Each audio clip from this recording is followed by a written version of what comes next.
everyone. Welcome. It's so nice to see you all today. Thank you. I'm Mariana Mahoney, Director of the Latin American, Latino, and Caribbean Center and Professor of Latin American History here at CCSU. And it is my great pleasure and great honor to welcome you to Archeology and the Future of Indigenous Histories in the Amazon. Dr. Mariana Petry Cabral is a Brazilian archaeologist whose work focuses on indigenous knowledges and modes of comparison between scientific and indigenous ways of knowing.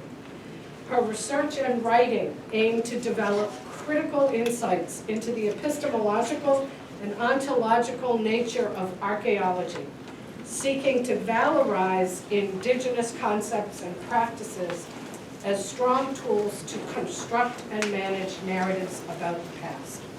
She's been working in the Amazon for over a decade. Actually, we learned last night that it's closer to 15 years. Conducting fieldwork in archaeology and ethnography. Since 2016, she's been Professor of Archaeology at the Federal University of Minas Gerais.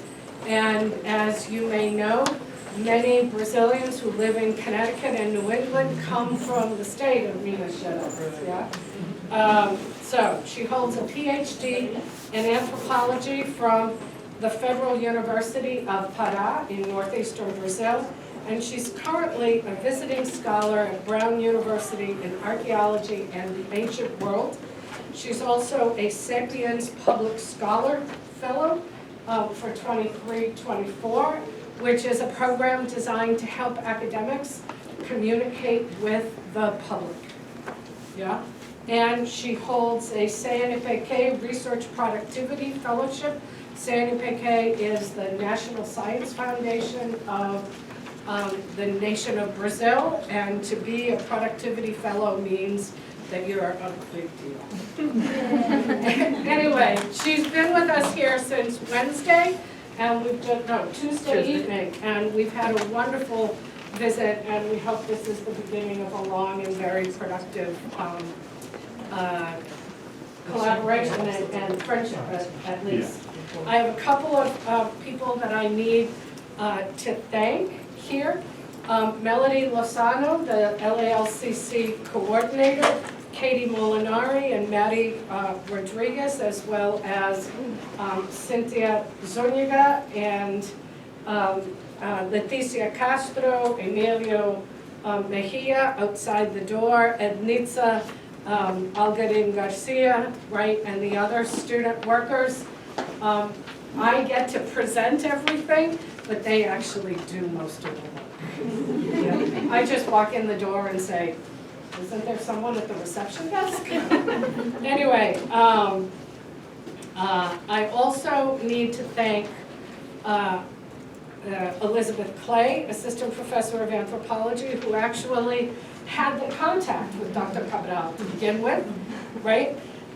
Jody Latina, Associate Vice President of Communications and Media, Jamie Larkin, Matthew Landrigan, and other staff of the Central Reservations Office, including Nick Streifel at technical support, and most importantly, we need to thank Connecticut Humanities, without which this program would not have been possible. So, without further ado, yeah, okay, Mariana, I'm going to go sit down. Thank you.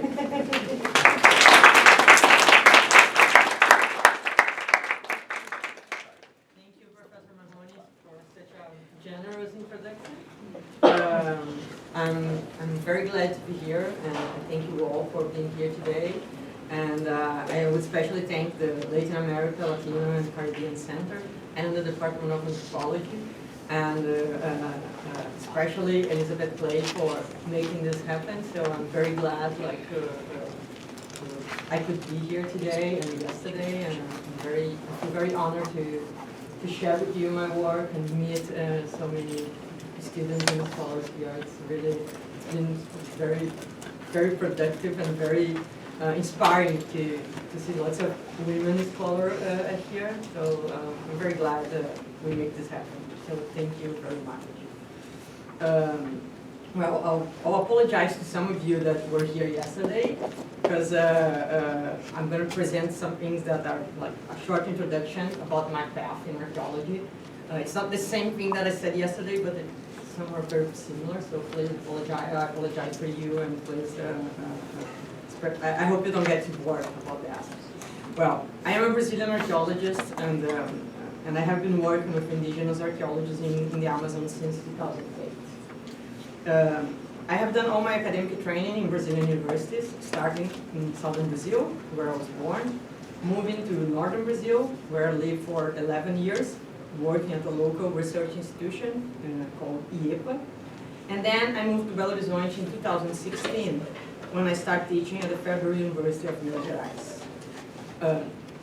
Today, and this time that I am in the United States, it's my first time here. I am currently a visiting scholar at the Zukowski Institute for Archaeology and the Ancient World at the Brown University, where I'm working on a research about the ways that archaeological narratives about the past have implications for people in the present, but also to our imagination about the future. And my talk today relates very much to this research. So as a Brazilian archaeologist from European descent, I must start this talk acknowledging the violent history of expropriation that indigenous people in Brazil were submitted to. A history that is still going on today. In fact, we are facing a current conservative attack against indigenous rights for territory claims. Just 2 weeks ago, the Brazilian Supreme Court judged the so-called temporal framework thesis, as we say in Portuguese, tese do marco temporal. This thesis was proposed by lawmakers linked to agribusiness, and it limits the recognition of indigenous land only to those lands that indigenous people occupy on the day of the promulgation of the Brazilian Constitution in October 5th of 1988. So indigenous people had to be on those places in 1988 to be able to ask for these lands. That's what the temporal framework thesis proposed. So this thesis ignores the violent history of land expropriation that started with the invasion of European people in the 16th century, displacing communities in a process that still goes on today. The temporal framework thesis also does not recognize land rights for indigenous people who only after the promulgation of the Constitution were actually able to claim their lands and their constitutional rights.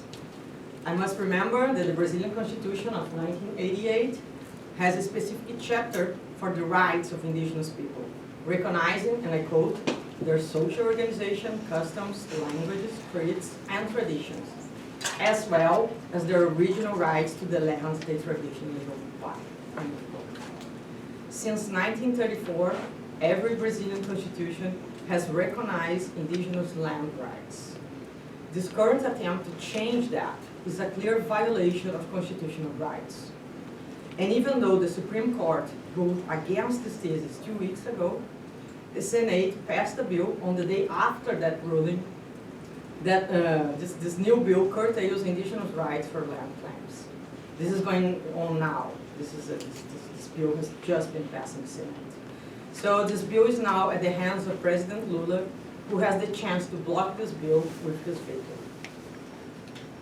And there's a wide mobilization in Brazil asking for that, for President Lula to veto this thesis. I stand with the indigenous people from Brazil against the temporal framework thesis, and I invite you all to follow indigenous associations on social media to learn more about that and support their claims. As an archaeologist, I acknowledge the many connections that my work has with the life of indigenous people, not just in the past, but also in the present and in the future.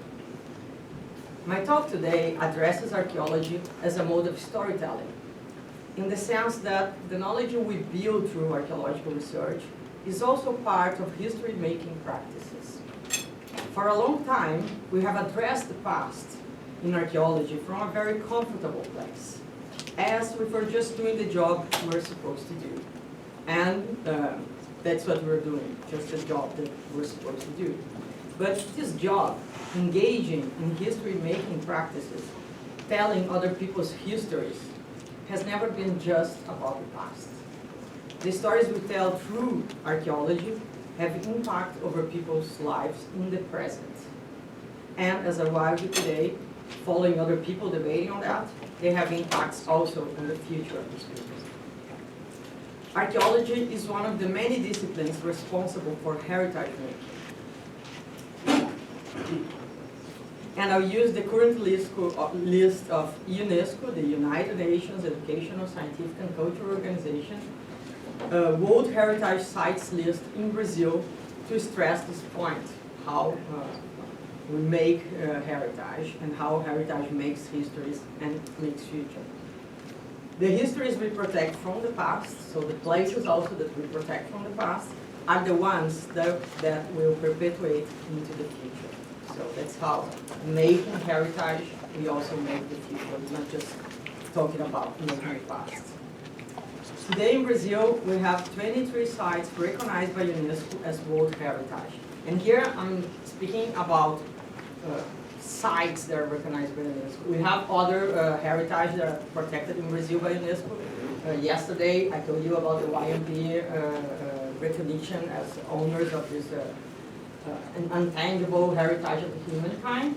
But this is not a place. This is like knowledge that's protected. And here, so I'm using the list of sites, like places that UNESCO is protected. It's like connected directly to archaeology as this discipline that's connecting material things.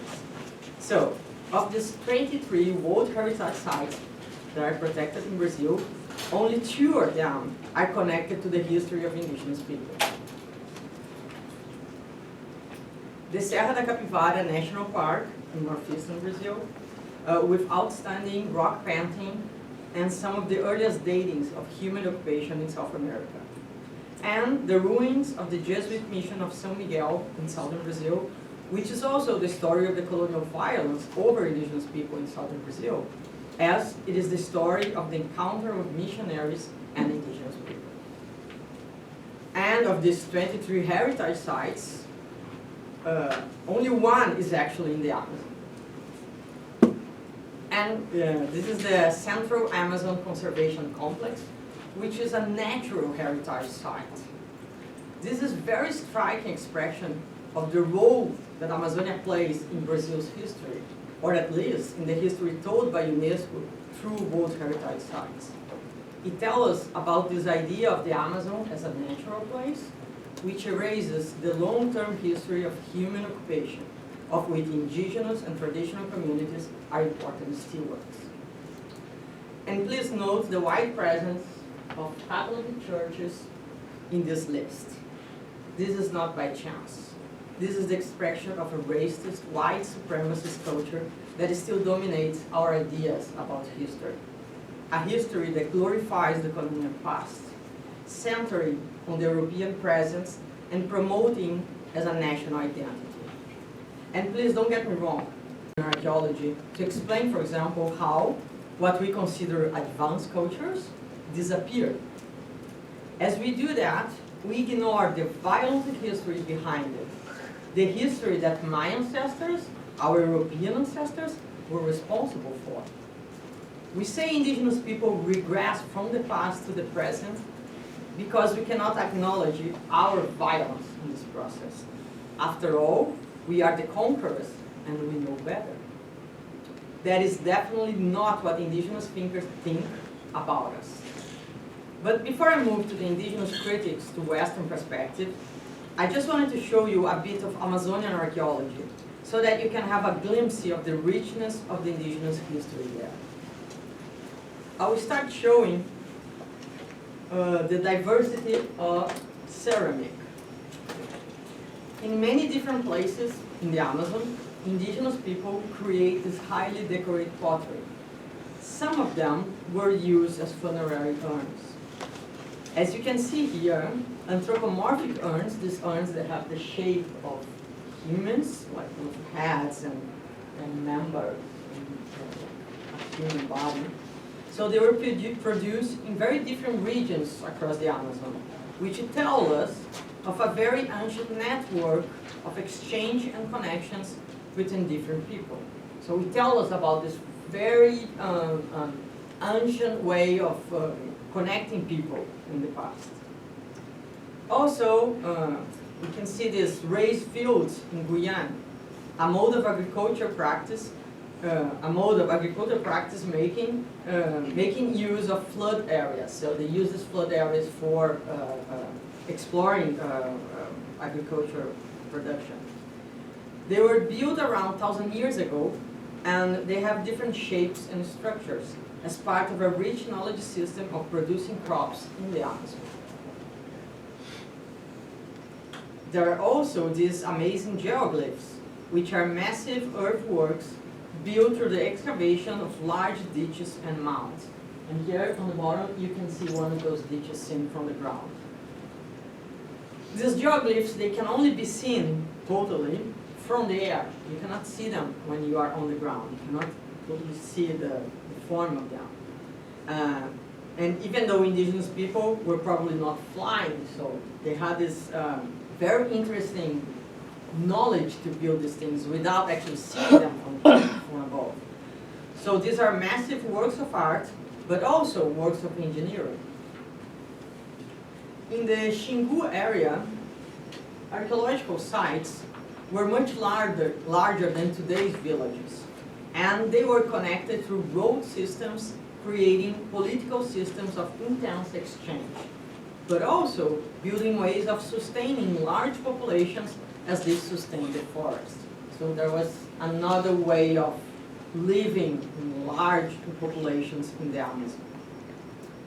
On the Amapá coast, where I work, we have studied megalithic sites built around 1,000 years ago and kept in use until just after the European invasion. So these sites were used for 500 years, 600 years time. This kind of monumental construction tells us about the aim to transform the landscape and make material memories, places where ancestors were remembered and living people would construct their identities and histories. It tells us about social organization and collective work. And botanists who study the history of plant domestication are showing how the Amazon is a central place for many domesticated crops that we still use today, such as pineapple or guaraná in Brazil nuts. And other very important crops such as manioc, tobacco, and sweet potato were first domesticated on the Amazon periphery, which tell us about these ancient connections through the Amazon. So the Amazon was not an empty place and people were crossing through it. It was not a place of emptiness, of lackness, of incipiency. The Amazon was, and still is, a very dynamic cultural area where people create new things and ways of living with the forest. Well, now that you are more familiar to some aspects of Amazonian archaeology, I will move to 3 aspects that will help us think how the past and the future of the Amazon are connected. I will begin recalling some of the indigenous critics to Western perspectives and Western ways of being. Then I will move to indigenous archaeologists in Amazonia, looking at experiences from different colleagues and also my own work. And then finally, I will try to explore some ideas of how archaeology can engage with the future of the Amazon. So starting with the indigenous critics to Western knowledge. I'll start with the Maori researcher, she's from New Zealand, Linda Tuhiwai-Smith, and she presents in this book a very acute view on the history of scientific research. Her account on the history of Western science, as seen by a Maori point of view, is very powerful in highlighting how Western science, our science, is still a frontal attack to indigenous existences. As she develops a critique to Western history, which you can easily translate to archaeology or anthropology, she brings forth a set of supporting ideas of this Western history. So these are the ideas as she lists them. So history is a totalizing discourse. There is a universal history. History is a large chronology. History is about development. History is about a self-actualizing human subject. The story of history can be told in one coherent narrative. History as a discipline is innocent. History is constructed around binary categories, and history is patriarchal. She insists that this way of writing history, which has dominated quite a long part of the history of the history, and also of archaeology or anthropology, so she insists that this way of writing history, of constructing these totalizing discourses about the other, has a very important consequence. It denies other views of what happened and what the significance of historical facts may be to these other people. So it denies that we understand the other people's ideas about what they consider are historical facts. In a similar way, but from a completely different background, we can find this critique in the words of a Brazilian indigenous shaman, the great Davi Copenaua, from the Yanomami people in the Amazon. In his book, The Falling Sky, Davi Copenaua is sending us, the white people, or the people of the merchandise, as he calls us, a message about the urgency to understand that we share the same planet. As a shaman, he is a master of diplomacy, being able to receive words from Shapiri, which are powerful spirits that come to Yanomami shamans and share their wisdoms, guiding and protecting everyone, even us, the white people. So Copenaua has many complaints about us, the people of merchandise. In his words, and here I quote, "If white people understood our language and care enough to ask themselves, what do these songs mean? Which forest do they speak of? They might understand the words that the Shapiri bring us. But once again, the white people prefer to remain deaf because they find themselves too clever with their paper skins, their machines, and their merchandise." And yet, he does not give up and keeps traveling the world to send us a message. We have to stand with the forest. He trusts that we can hear his message and understand it. He trusts that we can do better. Still on the indigenous critics to Western perspectives, let's hear Ailton Krenak. He is a writer and philosopher, as much as a leader of the Krenak people in Brazil. He spreads his words with provocative speeches such as ideas to postpone the end of the world, or tomorrow is not for sale. He advocates against the word future, calling us to act now, once that doing later is not enough. He provokes us to think about our shared humanity and how we separate ourselves from other beings. And here I quote, "We were, for a long time, packed with the story that we all belong to one humanity.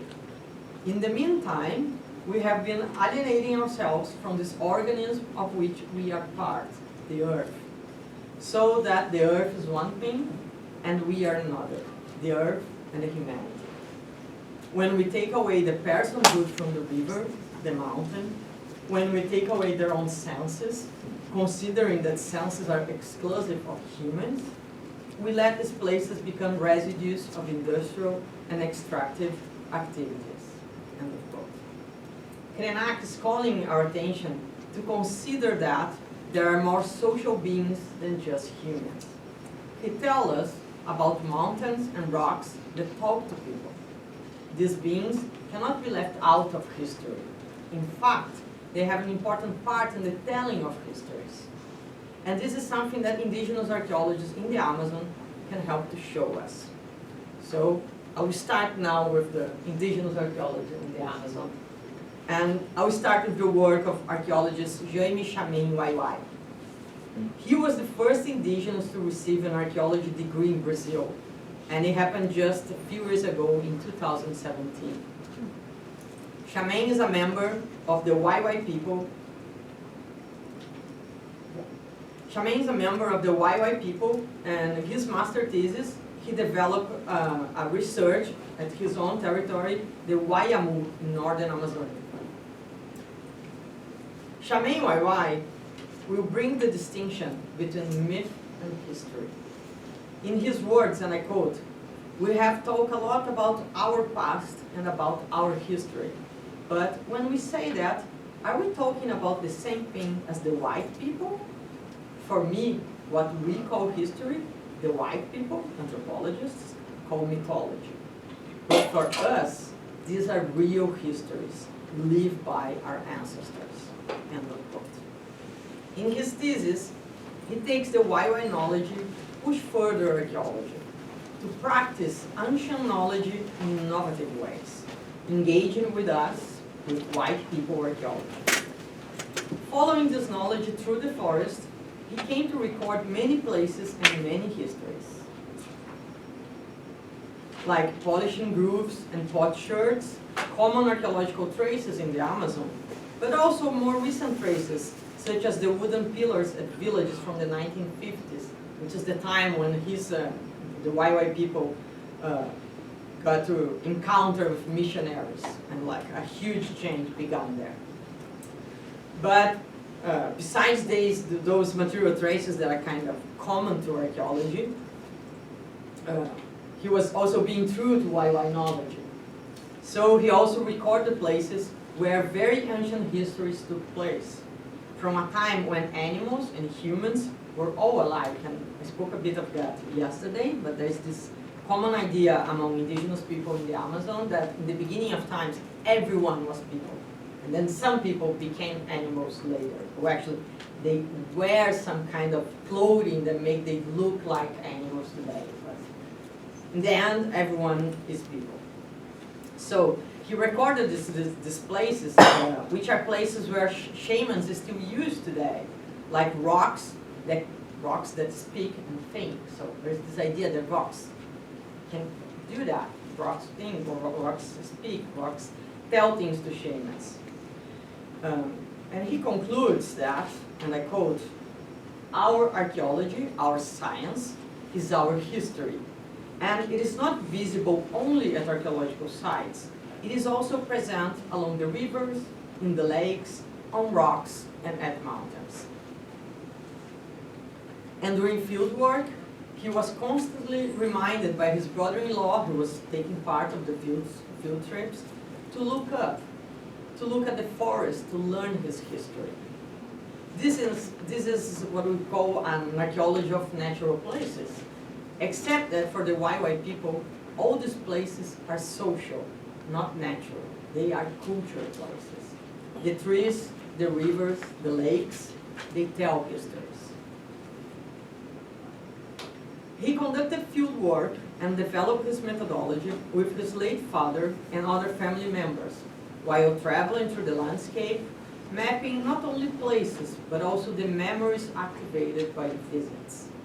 In fact, Charmaine YY says that he developed an archaeology of memory, excavating his late father's remembrance and building on ancient knowledge of places and beings. He tells that, and I quote again, "A great part of the past is present through many markers: vegetation, rocks, harbors, forest, river, islands, and so many other places where my ancestors passed through and left their marks. Places where our spirits and our enchanted beings still live at." In fact, he argues that we should not call ancient villages as abandoned sites, which is very common in archaeology. We call these places as abandoned places, because they were never abandoned. Many spirits and enchanted beings, along with ancestors, still live there today. A very similar claim has just been published by two North American indigenous archaeologists. Nicholas Laluc and Joseph Aguilar argue that the idea of abandonment is used to erase indigenous presence over the lands, silencing connections between past and present. These connections between past and present are very strong for many indigenous people in the Amazon. In fact, it is common to hear that people visit ancient places to meet with their late relatives. So they say that, let's go there and meet like my late father, my late mother, my grandparents. So this idea of promoting encounters with ancestors during visits to ancient villages has also been reported by archaeologist Fabiola Silva, who conducts a collaborative project with Assurini people from Xingu area. They have organized journeys to visit these ancient villages, taking elders and young people to share knowledge and skills on mapping places and histories of distant parts of their territory. In one of these journeys, visiting places that Assurini did not go for decades, so places that were like without visits for a long time, they relocated the old village, as they call it, which was the first village found by FUNAI, which is the Brazilian agency for Indigenous agency, in 1972. There, they found wood pillars from the communal house, which is called Taviva, where old shamans and other relatives are buried. Because the Assurini, they buried, especially the more important people, in this communal house, the Taviva. So, at this place, Manduca Assurini, which is this man there, explained that his father was buried there, and he was glad to meet him again and talk to him. Visiting the ancient village was an opportunity to meet again his late father. In moments like this, we have an opportunity to understand another temporality, where present and past are not apart. I have learned that myself with the YMP people in the state of Amapá, northern Amazon. Since 2009, we carry a collaborative project around archaeology, in which archaeology research is a mode of dialogue between indigenous and scientific ways of knowing. This project was developed as part of the training program of YMP researchers, a program coordinated by anthropologist Dominique Gallois, as an effort to build intercultural dialogues and to enhance YMP traditional knowledge and practices. I came to learn with the YMP that besides our familiar archaeological evidences, as shards, polished tools, grooves on rocks, they also recognize a far greater amount of traces of the past.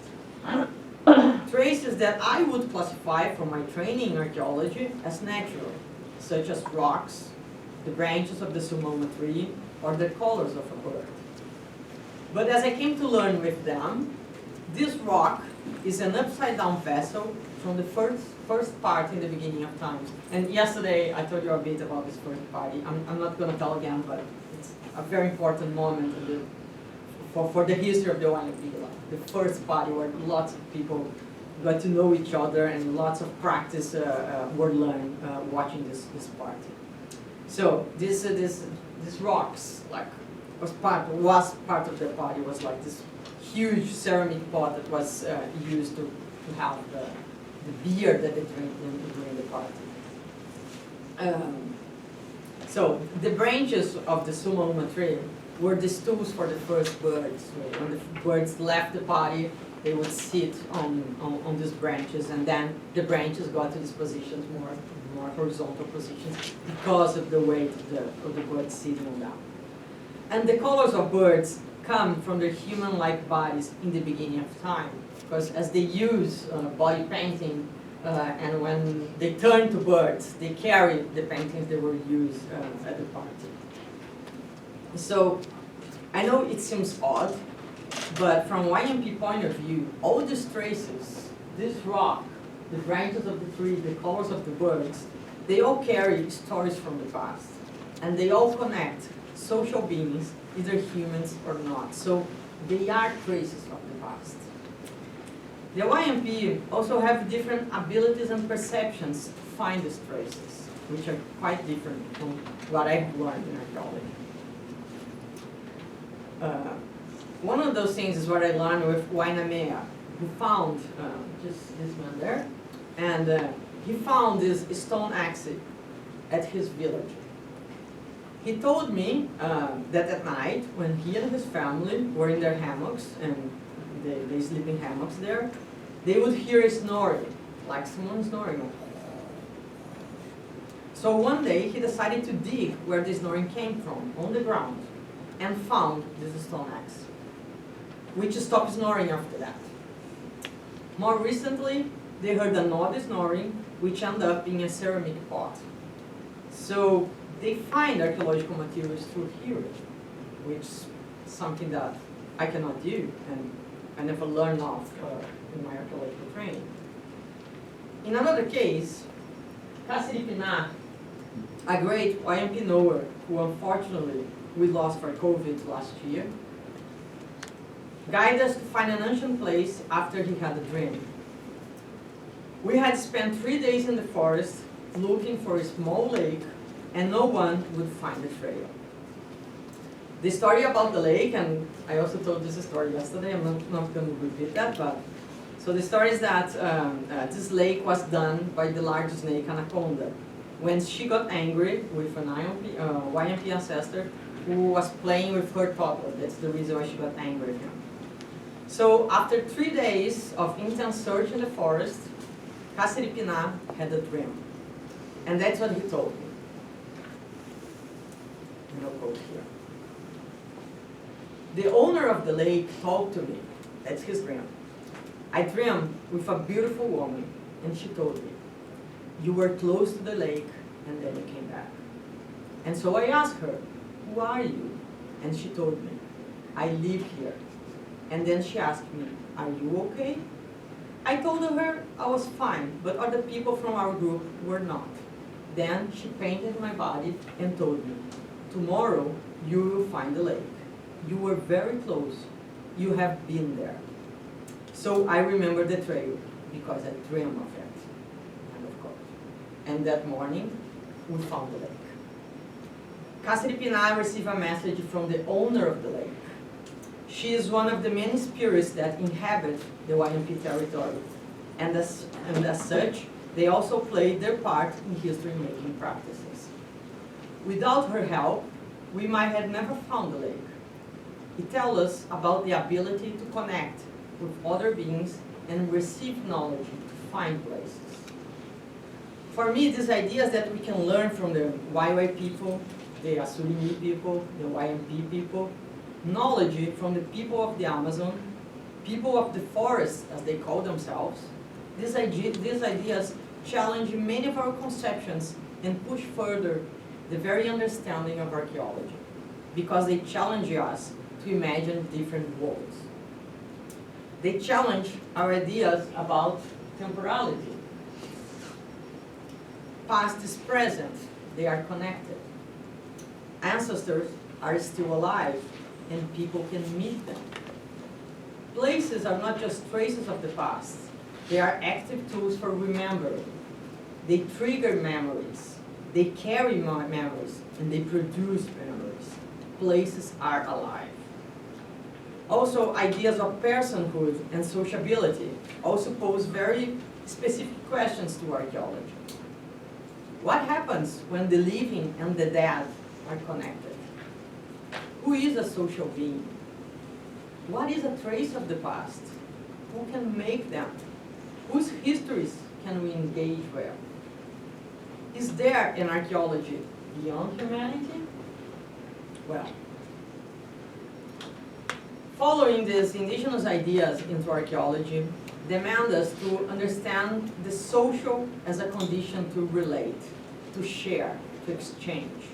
It is only possible to meet again the ancestors, to receive messages from spirits, to find stone axes through hearing, because humans and other beings, they all belong to society.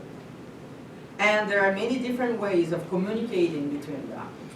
It seems very clear the relevance of sensorial abilities, such as hearing, dreaming, the smells, many different ways to perceive other beings and communicate with them.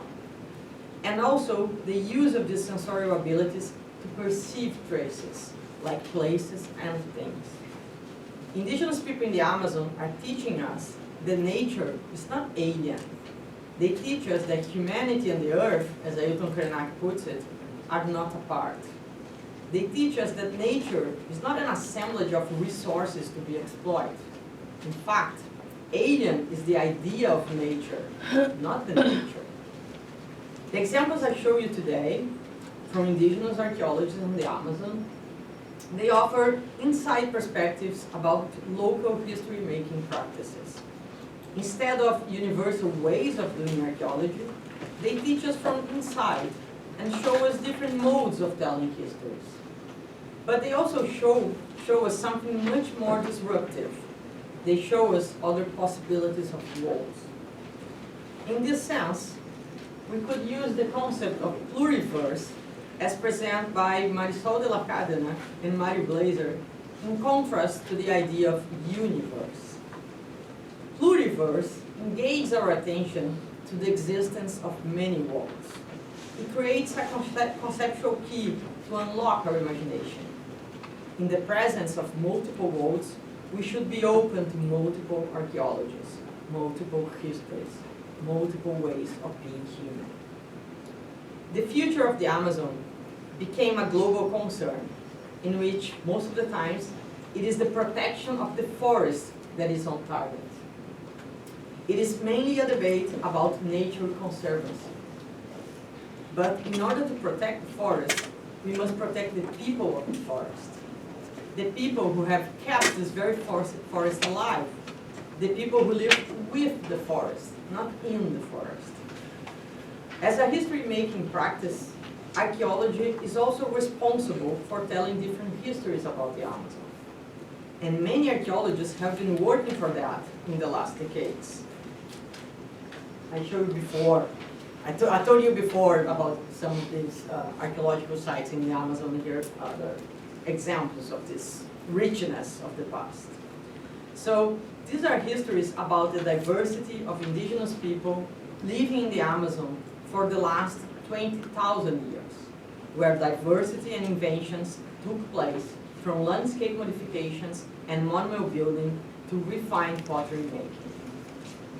But I will insist here that indigenous archaeologists in the Amazon are another way of building futures for the Amazon. They offer insights to change the way we do archaeology and provide us with guidance for ethical research and commitment to social justice. It is about time for us to acknowledge that a Western, white, colonial imagination falls short to address indigenous histories. It is about time to work towards historical reparation and actively engage with the full existence of people that we have historically kept aside. Thank you.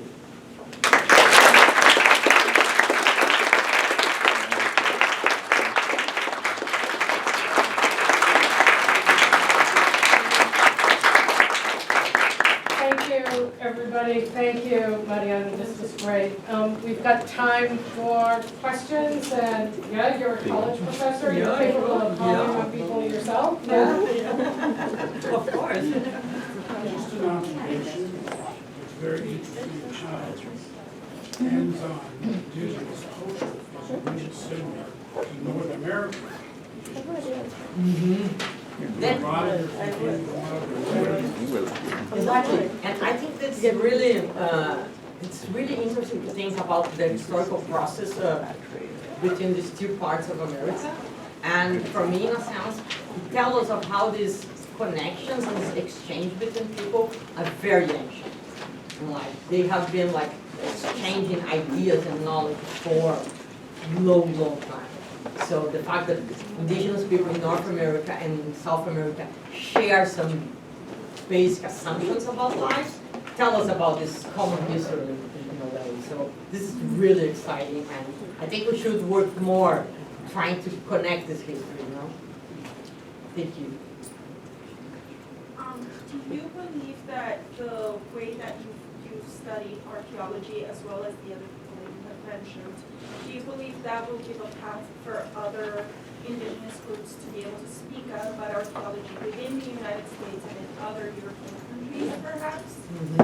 Yeah, I truly believe that this kind of engaged archaeology that is responsible to the history of the people that we engage and we're talking about, or who are we working with, it has the potential to change the way these other people relate to archaeology also. So I think indigenous archaeology is a path for not just changing the way we do archaeology, which I think is really important, but also changing the way these people connect to archaeology and how they can use archaeology as a tool for their demands and their claims.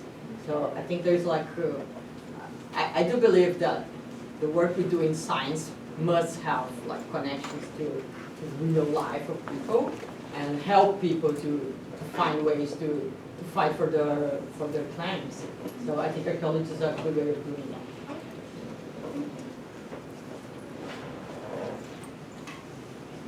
You mentioned at the very beginning, thank you for this talk, it's fantastic, about President Lula, and that he has ability to veto the law where, lack of land rights before 1988 is not even recognized. But I wonder just what the process is, because for example, here a president can veto, but that veto can be overridden.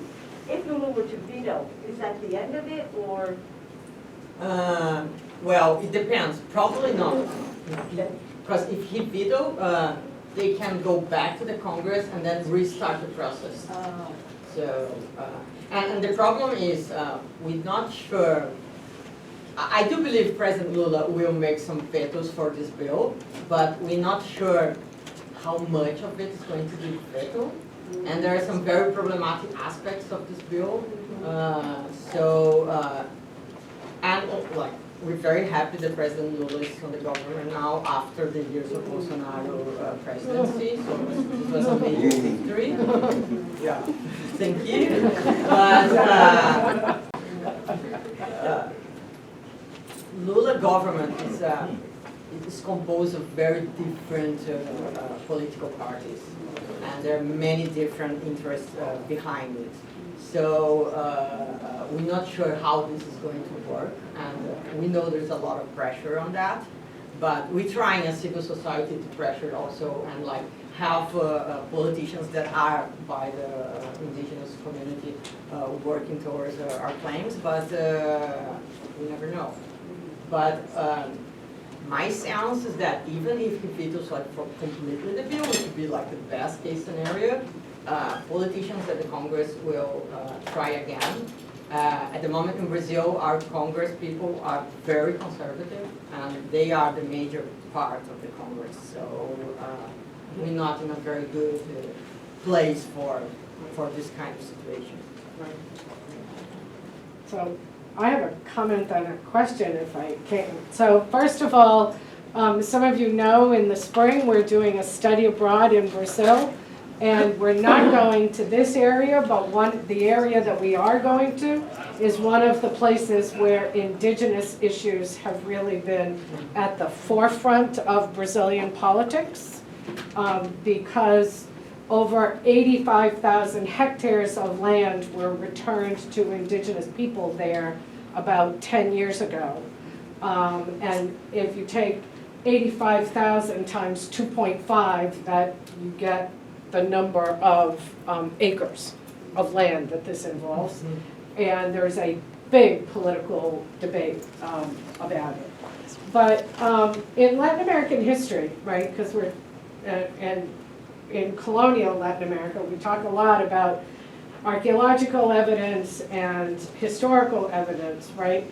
But one of the most common things is that the indigenous populations were destroyed by the initial colonization. And what you're showing us is that obviously that is not the case. And so I'm wondering how, given the tremendous destruction that took place, where did this rebuilding, how do we explain this rebuilding? I think the main thing is like the survivance of indigenous people, like their strength for moving on. And I think they took lots of strategies to be able to be living after the invasion of European people. So of course the colonial process killed like thousands of people. So we know the indigenous population like really shrank after the invasion of Europe. But they managed to create ways of resistance. And I think it helped us to have kind of like hope for the future too of this strength. When Bolsonaro was elected, Ailton Krenak, this indigenous leader that I called here, he gave an interview in Portugal, and the reporter asked him what he was thinking, if he was scared what was going on with Bolsonaro election. And then he said, well, you know, we indigenous people, we know what to do, like, we know how to resist. I'm kind of worried about white people, because I'm not sure if they're ready to resist that. But so this kind of like answer shows like the strength of indigenous people. And I think the kind of organizations they had before the invasion of Europe were different, but the kind of knowledge that they have, like, it's still very strong and very strong. Like when we go to indigenous communities and we talk to indigenous people and we read what indigenous thinkers are writing, it's like it's really impressive that after 500 years of violence, they still have this very strong knowledge going on. So I guess the answer is resistance. Thank you. There's a word of this indigenous North American indigenous scholar called Vini Deloria, and he coined this word, which is survivance, which is like survival and resistance as one word. Survivance. Yeah, something, an important idea for indigenous people, and I think it really like portrays this, the way they resist all that. I was going to add resilience. Sorry? I was going to add resilience. Yeah. Mm-hmm. Yeah. I guess. It says the same thing. Yeah. I guess. Yeah. We can say the same thing. Yeah. Of course. Sure. Yeah, I was just going to make a comment. People think the destruction was colonial, but it continues to today. Exactly. In Mexico, the indigenous communities are under a genocidal attack, and it's basically led by the cartels that want to take their ancestral lands because they're remote and they're good places to hide. And unfortunately, with government complicity. Yeah. And I think we have that in all colonized places. It's not just in Mexico, Brazil, or South America. In Africa, we have the same process, like in Asia also. So the history of colonization is not over. We're still living it. Like, it's very comfortable to think that colonial history is behind us, but like, I'm a white woman, like, I don't feel the same way, but like my black students or my indigenous students, like, they report to me like what they are living today, things that were supposed to be in the past and still happen. So it's part of the colonial history, like, we are still on this period. We have national states, we have, of course, we have like kind of lots of support through rights and regulations, but we're still very white and racist as society, and that's part of the colonial history. But I do think that I think my place as a white woman at the university is also to help to build space to be different and like enhance other ways of knowing and like supporting people from different backgrounds to be part of that and help to change this structure also. So I told you yesterday, I'm optimistic. Like, I think we can do better. Like, I'm with David Cabral. Like, we can do better. Like, it's up to us. Like, it's our job to do better. So I was going to ask you another question, but that almost sounds like a good way to end. Except that we have a lot of students here, right, who often say things like, well, I really like anthropology or I really like history, but I need a job. And you obviously have a job. Yeah.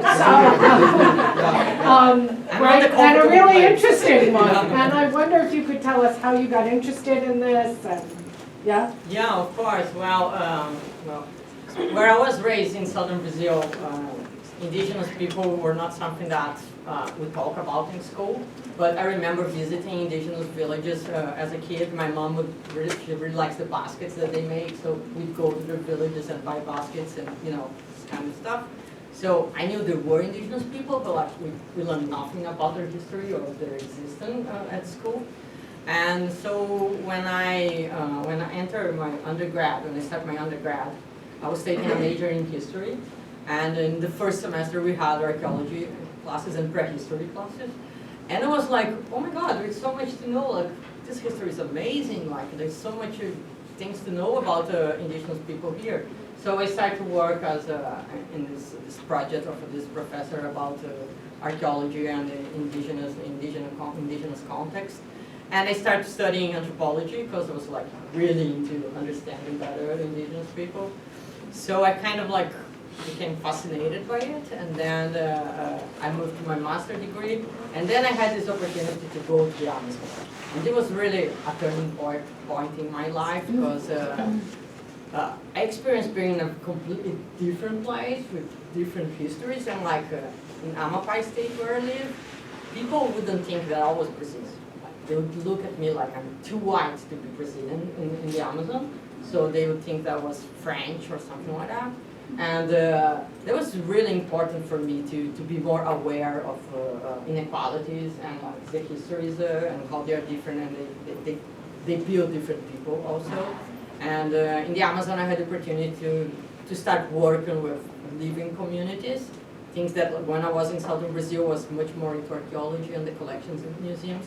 And there, like, I had the chance to go and like be in the field with people and understand their aim also for histories. And I had the chance, it was a small place, so like in small places we can kind of feel that the work that we do works, like we can get some feedback. And we build an institution of archaeology there where people can go into and see the storage rooms. So the storage rooms are open for visitation in a way. They are like, instead of like normal walls, we have glass walls, yeah, thank you, glass walls. So people, we start to invite people to go there and see it. Because we'd go to the field and people would say, people have been here and picked this and they never come back, and they robber it, and like, we don't know what's going on. So we start to build this trust relationships with people, and I think that really, it makes a difference and make people trust us and want to work with us, and this helps us to build histories that are more inclusive and that makes sense to the people. It's not just like this white lady telling the story of them, they are taking part in that. So we're kind of coming to the close of class time, and also to the time when we have this room, but I'd just like to thank Connecticut Humanities again, and the Department of Anthropology, and the staff of the Latin American, Latino, and Caribbean Center. And Dr. Cabral to come and visit with us. Which is great. It was great, yeah.